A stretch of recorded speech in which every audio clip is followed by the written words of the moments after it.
relationships is not only exhausting, it's destructive. It wears down your self-esteem, your sense of self-worth, and your ability to trust your own instincts.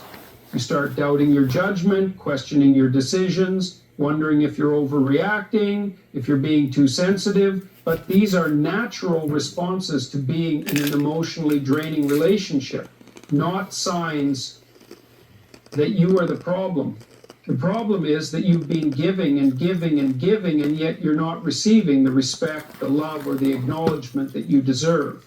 And eventually this imbalance, this one-sidedness becomes so heavy that it distorts your reality. You start believing that this is normal, that this is just the way relationships work, that they require sacrifice, that they require you to lose yourself in order to make the other person happy. But that's a lie. And if you keep buying into that lie, you will lose yourself completely. When you walk away, it's not an act of cruelty, it's an act of self-preservation. It is a necessary and courageous decision to reclaim your peace, your identity, your autonomy. It's a declaration that you are no longer willing to be someone else's emotional punching bag, that you are no longer willing to give up your own happiness for the sake of someone else's comfort. Yes, it will be painful. Yes, there will be a period of grief, of doubt, of second guessing. But that pain is temporary.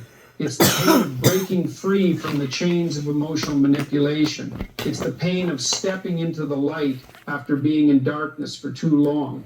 And once you walk away, once you stand firm in your decision to prioritize your own well-being, you will start to see the true value of that decision. You will start to rebuild your sense of self-worth. You will start to understand just how much you were sacrificing for someone who never truly valued you. There is a certain point in every toxic relationship when you realize that you've given them too many chances. People don't change because you give them another opportunity to hurt you. They change because they hit rock bottom, because they face the consequences of their actions, because they are forced to confront the fact that they are the ones who have been undermining the relationship, and you are not the one who should have to bear that responsibility. If you continue to make excuses for their behavior, if you continue to justify their mistreatment, then you are only enabling them to continue in their dysfunction. This is a bitter pill to swallow, because it means admitting that the love and compassion you gave was not enough to change them. It means accepting that they didn't care enough to meet you halfway. But this is the point of clarity. This is where you realize that they will never be the person you hoped they would be, and they will never be able to give you what you need from a relationship. You cannot love someone into change. You cannot make someone better by sacrificing your own happiness for their benefit. You cannot fix someone who does not want to be fixed.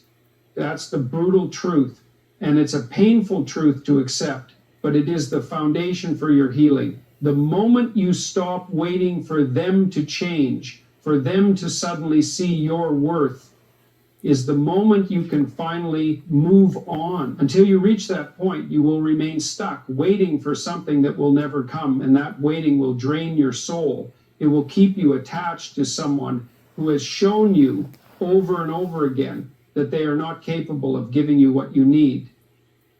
You can't keep living your life in anticipation of change that will never come. The only change you can control is your own. And when you take back your power, when you finally say enough is enough, you stop waiting for someone else to fix what's broken in the relationship.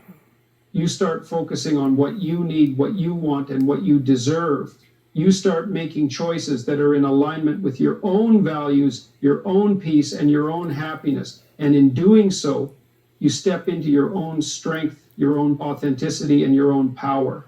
And that is the most liberating, the most empowering decision you can make for yourself. Now, let's keep this conversation going. Have you ever walked away from a situation that was draining you? What happened when you finally chose yourself? Drop your thoughts in the comments. I want to hear your story.